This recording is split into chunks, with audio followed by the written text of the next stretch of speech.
Bismillahirrahmanirrahim. Assalamualaikum warahmatullahi wabarakatuh. Sahabat yang beriman, syafaat yang diperoleh seorang muslim akan menjadi saksi amalan kebaikan baginya saat di hari kiamat kelak. Banyak orang yang beranggapan bahwasannya untuk mendapatkan syafaat dari Rasulullah adalah dengan berziarah ke makam beliau. Padahal yang demikian ini tidak pernah diajarkan oleh Rasulullah SAW sendiri. Beliau justru memberitahu mengenai amalan yang dapat mendatangkan syafaat di hari kiamat kelak. Lantas, amalan apa sajakah yang dimaksud? Berikut informasi selengkapnya.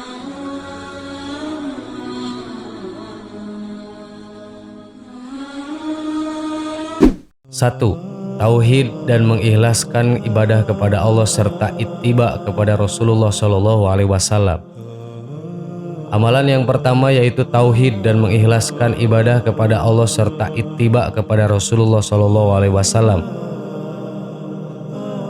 Tidak dapat dipungkiri bahwa tauhid menjadi salah satu hal terpenting yang harus dimiliki seorang muslim. Nabi SAW pernah ditanya, "Siapakah orang yang paling bahagia dengan syafaatmu pada hari kiamat?" Nabi menjawab, "Yang paling bahagia dengan syafaatku pada hari kiamat adalah orang yang mengucapkan La ilaha illallah dengan ikhlas dari hatinya atau dirinya." Hadis riwayat Bukhari. Namun hal yang harus diingat adalah semua perbuatan tersebut harus diiringi dengan keikhlasan hati dalam melaksanakan segala sesuatu yang diperintahkan oleh Allah Subhanahu wa Ta'ala. Orang yang ikhlas dalam melaksanakan perintah Allah dalam hal beribadah ataupun amalan kebaikan lainnya, maka ia berhak menjadi salah seorang yang mendapatkan syafaat dari Rasulullah SAW.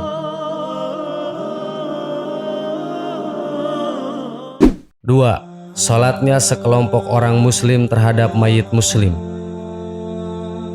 Amalan selanjutnya yaitu menyolatkan sesama orang muslim. Sekelompok orang yang melakukan hal tersebut akan memperoleh syafaat dari Rasulullah di hari akhir kelak. Hal tersebut sesuai dengan sebuah hadis Rasulullah SAW yang bersabda, "Tidaklah seorang mayit disolatkan oleh sekelompok orang Islam yang jumlahnya mereka mencapai 100, semuanya memintakan syafaat untuknya, melainkan syafaat itu akan diberikan pada dirinya." Hadis riwayat Muslim. Tidaklah seorang muslim meninggal dunia lalu jenazahnya disolatkan oleh 40 orang yang tidak menyekutukan Allah dengan sesuatu apapun, melainkan Allah akan memberikan syafaat kepadanya. Hadis riwayat Muslim. Maka dari itu, apabila ada saudara muslim yang meninggal dunia, maka solatkanlah bersama 100 atau 40 kaum muslim lainnya. Sebab perbuatan yang demikian ini akan mendatangkan syafaat dari Allah, tentunya melalui hamba pilihannya yakni Rasulullah SAW. 3. Salawat kepada Nabi Muhammad SAW. Amalan ketiga yang sudah jelas mendatangkan syafaat dari Rasulullah SAW adalah dengan bersolawat kepada beliau. Dari Ibnu Mas'ud bahwasannya Rasulullah SAW bersabda, "Orang yang paling berhak mendapatkan syafaatku pada hari kiamat adalah yang paling banyak sholawat kepadaku." Hadis riwayat Tirmizi.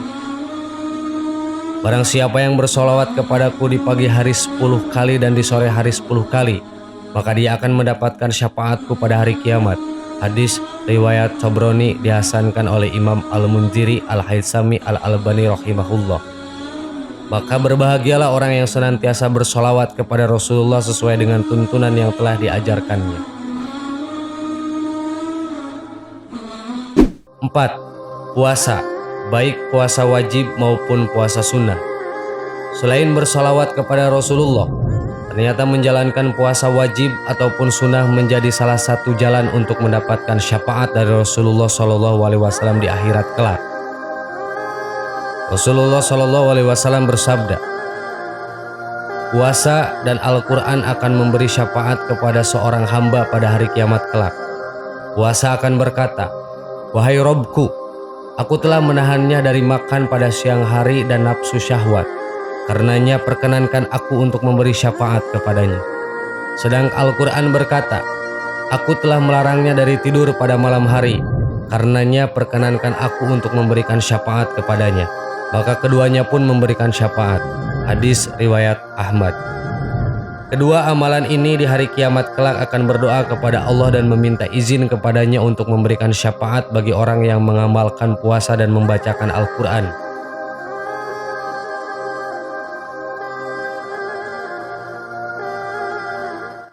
Lima, senantiasa berdoa setelah azan. Rasulullah SAW tidak pernah menganggap sepele suatu amalan kebaikan. Bahkan orang yang berdoa ketika azan akan mendapatkan syafaat di hari kiamat kelak. Rasulullah SAW bersabda, barang siapa yang membaca ketika mendengar azan, Ya Allah, Rabb pemilik panggilan yang sempurna ini dan sholat wajib yang didirikan, berilah al-wasilah derajat di surga dan keutamaan kepada Muhammad SAW, dan bangkitkan beliau sehingga bisa menempati makom terpuji yang kau janjikan, maka dia berhak mendapatkan syafaatku pada hari kiamat. Hadis riwayat Bukhari. 6. Memperbanyak sujud. Memperbanyak sujud juga menjadi salah satu amalan yang mendatangkan syafaat selanjutnya. Maksud dari memperbanyak sujud ialah senantiasa melaksanakan sholat wajib serta teguh pendirian dalam mengerjakan sholat sunnah. Selainnya sujud sholat wajib dan sholat sunnah ternyata sujud tilawah ketika membaca ayat-ayat sajadah dan sujud syukur termasuk dalam sujud yang mendatangkan syafaat dari Rasulullah SAW. Beliau bersabda dari Rabi'ah bin Ka'ab al-Aslami, dia berkata, aku pernah bermalam bersama Rasulullah SAW. Lalu aku mendatangi beliau sambil membawa air untuk wudhu. Beliau berkata kepadaku, mintalah. Aku berkata, aku minta untuk dapat menemanimu di surga. Aku berkata, itu saja. Lalu beliau berkata, alaihissalam bersabda, tolonglah aku atas dirimu dengan banyak bersujud. Hadis riwayat Muslim. Tidak hanya akan memperoleh syafaat dari Rasulullah SAW, ternyata orang yang berbanyak sujud selama hidupnya juga akan mendapatkan syafaat pada para malaikat.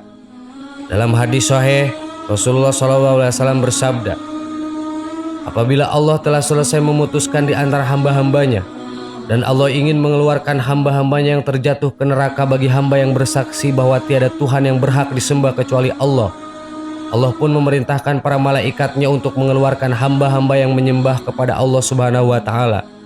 Maka para malaikat mengeluarkan mereka dari neraka. Malaikat mengetahui tanda-tandanya dari bekas-bekas sujud dari anggota badannya. Dan Allah juga telah mengharamkan api neraka untuk tidak memakan bekas-bekas sujud dari anggota badan para hambanya. Hadis riwayat Bukhari.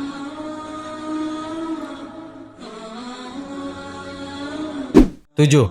Membaca Al-Quran, mentadaburinya dan mengamalkan isinya. Amalan selanjutnya itu membaca Al-Quran, mentadaburinya dan mengamalkan isinya. Amalan Al-Quran tersebut akan mendatangkan syafaat bagi mereka yang sungguh-sungguh dalam membaca, memahami dan mengamalkannya.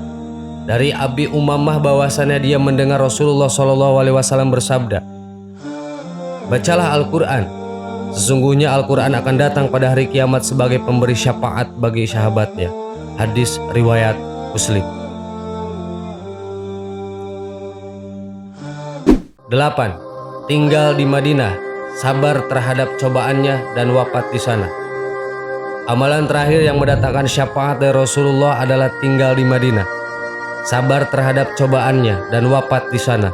Hal ini telah dijanjikan oleh Rasulullah SAW dalam sabdanya.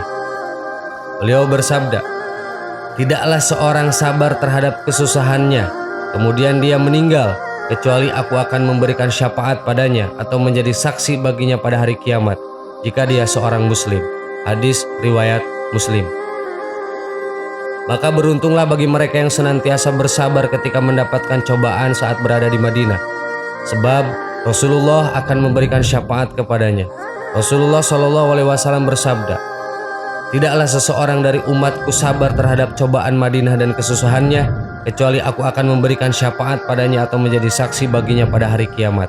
Hadis riwayat Muslim. Barang siapa yang ingin mati di Madinah, maka matilah di sana. Sesungguhnya aku akan memberikan syafaat bagi orang yang mati di sana. Hadis riwayat Ahmad.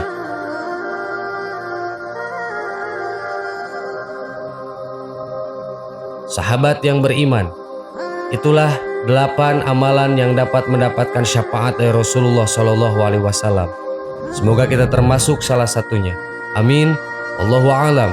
Assalamualaikum warahmatullahi wabarakatuh.